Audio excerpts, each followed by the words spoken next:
뭐야? 버스 왜 이렇게 안 와? 아이고, 허리야. 아유.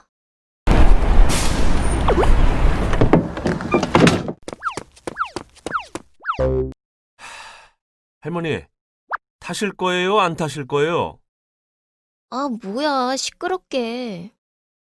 아니, 그게 내가 다리가 아파서. 아니, 할머니. 그건 할머니 사정이고. 지금 젊은 사람들 다 바쁘게 출근하는데 뭐 하러 나와가지고 귀를 막고 난리야, 어? 아, 진짜 아침부터 재수가 없으려니까. 아, 저리 비켜!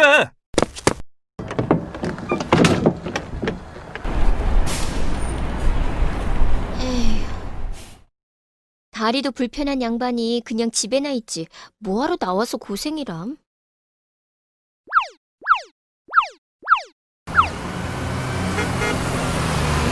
아까 그 할머니 말이야. 결국 버스 못 타고 그냥 댁에 가시던데. 뭐야? 누구? 어? 네가 할머니를 좀 도와드리지 그랬니? 뭐야? 꿈인가? 고양이가 말을 하잖아! 너 아까 그냥 집에나 계시는 게 낫겠다고 했니? 만약에 나중에 너한테 누가 나이 들었으니 어디 아무 데도 가지 말고 그냥 집에만 있으라고 하면 너는 그렇게 할래? 아니, 이 고양이 말하는 것 좀 보게. 남이사 무슨 상관이람? 네가 그 할머니였다고 생각해봐. 얼마나 힘드시겠어. 헐, 고양이 주제에 오지랖은. 그 할머니 나이 든 게 내 탓이야? 안 되겠군. 네가 직접 한번 늙어보면 알겠지.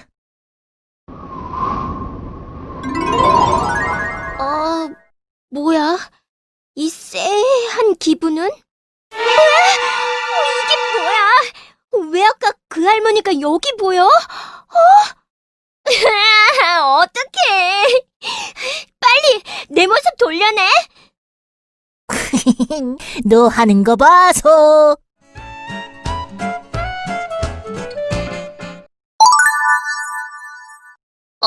그나저나 왜 이렇게 갑자기 피곤한 거지? 온몸이 뻐근하고 다리에는 뭘 매달아 놓은 것처럼 무거운 게 아주 죽겠네. 그렇지. 나이가 들면 바뀌는 게 이 주름 같은 나이든 외모뿐만이 아니야. 노인이 되면 여러 가지 신체 기능이 저하되는데 뼈와 근육이 위축되면서 키가 줄어들고 등이 굽지. 또 폐활량이 줄어들고 흉부가 짧아지면서 숨이 차게 돼. 산소 공급이 젊을 때처럼 원활하게 잘 안 되니까. 그래서 그냥 걷기만 하는데도 이렇게 숨이 가쁘고 힘든 거구나. 그래서 나이가 들면 운동 기능도 떨어지고 신체 활동도 어려워지는 거야. 아까 그 할머니가 왜 그렇게 힘들어 하셨는지 알겠니? 몰라. 지금 그냥 서 있는 것만 해도 죽을 것 같아. 그렇다고 밖에 안 나오고 집에만 있기에는 너무 우울할 것 같고. 아까는 내 알 바 아니라더니. 이제 조금씩 노인을 이해하기 시작한 건가? 그게 나랑 무슨 상관이야? 내가 노인도 아닌데 왜 노인을 이해해야 하냐고. 왜 상관이 없어? 너는 요즘 고령화 문제에 대해 못 들어봤니? 고령화? 모두 오래 살면 좋은 거 아냐? 노인이 늘어나는 게 뭐가 문제라는 거야? 단순히 노인이 늘어나서 문제가 생겼다고 말하기는 어렵고, 일단 문제를 이해하려면 인구 구조 변화의 문제를 이해할 필요가 있어. 먼저 일반적으로 65세 이상을 노인이라고 규정하고 있는데 1960년에는 전체 인구의 3%도 안 되던 65세 이상 노인 인구가 2000년에는 7.2%로 높아졌고 2019년 현재는 65세 이상 인구가 전체 인구의 14.9%까지 높아졌어. 65세 인구가 전체 인구의 7%를 넘으면 고령화 사회, 14%를 넘으면 고령 사회, 그리고 20%를 넘으면 초고령화 사회라고 하는데 우리나라는 이미 2000년에 고령화 사회에 진입했고 2017년을 넘어서면서 고령 사회에 진입했어. 그리고 2025년이 되면 초고령 사회에 진입할 것으로 예측되는 상황이야. 고령화 사회에서 고령 사회로 가는데 17년? 다시 초고령화 사회로 가는데 불과 8년이라니. 엄청 빠른 거 아니야? 맞아. 독일, 이탈리아, 프랑스 같은 선진국들은 이미 초고령화 사회에 진입하긴 했지만 우리나라만큼 빠르게 고령화가 이루어지지는 않았어. 가까운 일본은 1994년 고령 사회에 진입한 후 12년 만인 2006년에 초고령화 사회에 진입했는데 우리는 현재 8년 이내에 초고령화 사회에 들어설 예정이니 엄청 빠른 속도지? 근데 이게 끝이 아니라는 거. 2040년이 되면 65세 이상 노인 인구가 전 인구의 32.8%를 차지하게 되고 2065년이면 무려 42.5%가 될 것으로 예측되고 있거든. 뭐? 42.5%? 우리나라 인구의 거의 절반이 노인이 된다는 거야? 그런 셈인 거지. 게다가 최근 저출산이 계속되면서 이 속도는 점점 더 빨라지고 있어. 노인들은 늘어나는데 새로 태어나는 아이들은 별로 없다면 우리나라 인구가 전체적으로 줄어든다는 거잖아. 그렇지. 그리고 은퇴한 노령 세대에 대한 사회적인 부양비 문제도 생기게 되지. 노인들을 위한 건강보험이나 노령연금 같은 것을 말하는 거야? 그렇지. 경제활동에 종사하는 생산 가능 인구가 줄어들면서 상대적으로 늘어난 노인들에 대한 부양 부담이 점점 높아지는 거지. 부양비라는 건 생산 가능 인구 100명당 부양 인구의 수를 나타낸 건데 자료를 보면 1997년 정도만 해도 태어나는 아이들이 많아서 유소년 부양비가 높고 노년 부양비는 훨씬 낮았지만 고령 사회로 진입한 2017년부터는 노년 부양비와 유소년 부양비가 서로 역전됐어. 이 추세로 고령화가 계속되면 2067년에는 생산 가능 인구 100명당 102.4명의 노인을 부양해야 하는 시점이 찾아오게 된다는 거야. 아무리 경제가 발전해도 그건 좀 힘들지 않을까? 맞아. 그러니까 이게 국가적으로 큰 문제가 된다는 거야.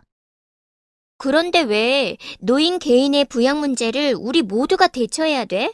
노인들이 직접 일을 해서 돈을 벌면 되잖아. 너 지금 그 할머니 몸을 하고 젊었을 때처럼 일할 수 있을 것 같니? 뭐 좀 힘들긴 하겠지만 그래도 수명이 예전보다 더 늘어났으니까 더 오래 일할 수 있는 건 사실이잖아. 그렇긴 하지만 그게 또 그렇게 쉬운 일만은 아니야.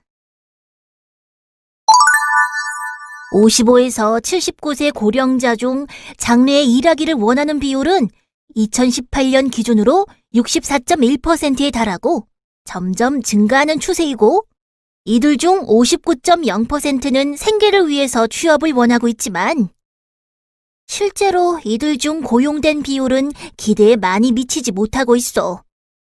그렇구나. 어떤 일자리에 근로하고 있는지도 중요한데 2017년 노인 실태조사에 따르면 경제활동에 참여하고 있는 노인 대부분이 청소, 경비, 음식 판매 같은 단순 노무나 농림어업에 종사하고 있다고 해. 그나마도 경제활동을 지속하기 어려워 그만두고 있는 실정이라고 해. 노인의 건강 상태를 고려하면 오랫동안 일을 하기에 무리가 있고 낮은 급여 수준이나 열악한 근로 환경 등이 노인의 경제활동을 어렵게 만들고 있는 거지. 아, 노인들이 안정적으로 수익을 얻을 수 있는 일을 한다는 것도 결코 쉬운 일이 아니네. 그럼 결국 젊은 사람들이 세금을 열심히 내서 노인들의 노후를 보장해줘야 한다는 말인 거야? 그런 셈이지. 고령화에 따른 세금 부담에 대한 우려로 인해서 젊은 세대들과 노인 세대 간의 갈등이 심화되며 사회적 문제가 되고 있어. 아무래도 그럴 수밖에 없잖아. 지금 내가 벌어서 노인들 부양해도 나중에 내가 늙으면 또 젊은 사람들이 부족해지니 정작 내 노후는 어찌 될지 모르는 건데. 이래서 사람들이 인터넷에서 연금충이다 노스라치다 하는 거구나. 이제 알았네. 우와, 너 그런 나쁜 말들은 대체 어디서 배웠니? 왜? 아무래도 노인들이 잘못하니까 그런 말도 듣는 거 아니겠어? 지하철 같은 공공장소에서 할머니들이 얼마나 시끄럽게 떠드는지 알아? 매너도 없지. 오죽하면 할매미라고 하겠어? 물론 그런 분들도 계실 수 있지만 전체를 몰아서 부정적으로 단정 짓는 건 차별이고 혐오에 해당하는 거야. 그런 차별적인 생각과 편견이 노인 학대로까지 이어질 수 있다는 생각 안 해봤니? 노인 학대? 야, 내가 무슨 그렇게까지 사람을 나쁘게 몰아가고 그래. 그리고 뭐 이런 생각을 나만 하는 줄 알아? 아이고, 그래. 너만 그런 건 아니지. 실제로 많은 우리나라의 청년들이 노인에 대해 안 좋은 인식을 갖고 있는 게 현실이니까. 노인 일자리 증가로 인한 청년 일자리 감소나 노인복지 확대로 인한 세금 부담 등 같은 구체적인 문제와 관련된 갈등도 있지만 노인과 대화가 잘 통하지 않는다는 등 여러 가지 세대 갈등 요인이 있고 이런 문제가 사회 문제로까지 이어지고 있어. 그래, 세대 갈등 해결이 필요하지. 그렇다고 젊은 세대가 무조건 참고 이해하는 건 아니잖아. 그래, 물론 그렇지. 그런데 생각해봐. 누구나 나이가 들면 노인이 되게 되어 있어. 지금 너한테 누가 할매미라고 욕하면 좋겠니? 뭐? 나 할머니 아니라고. 왜 이래? 알게 뭐야? 지금 네 모습은 영락없는 할머니인걸. 빨리 내 모습 돌려놓으라고. 상상이 잘 안 되면 네 부모님이 더 나이 드신 후를 생각해봐. 너희 어머니한테 누가 할매미라고 하면 어쩔래? 나 이런 싸가지 없는 지금은 다른 노인의 문제이지만 시간이 지나면 내 부모, 그리고 더 시간이 지나면 결국 내 문제가 되는 게 바로 지금 우리가 노인 문제라고 부르는 사회 문제의 본질이야. 과연 지금 노인들에게만 해당되는 문제라고 할 수 있을까? 너랑은 정말 상관없는 문제이니? 듣고 보니 그렇네. 그래. 그렇기 때문에 우리는 노인들의 문제가 아니라 우리 모두의 문제, 즉 사회적으로 함께 고민해야 할 문제로 다루어야 하는 거야. 그래, 좋아. 그럼 대체 뭘 고민해야 하는 거지? 차차 함께 알아보자.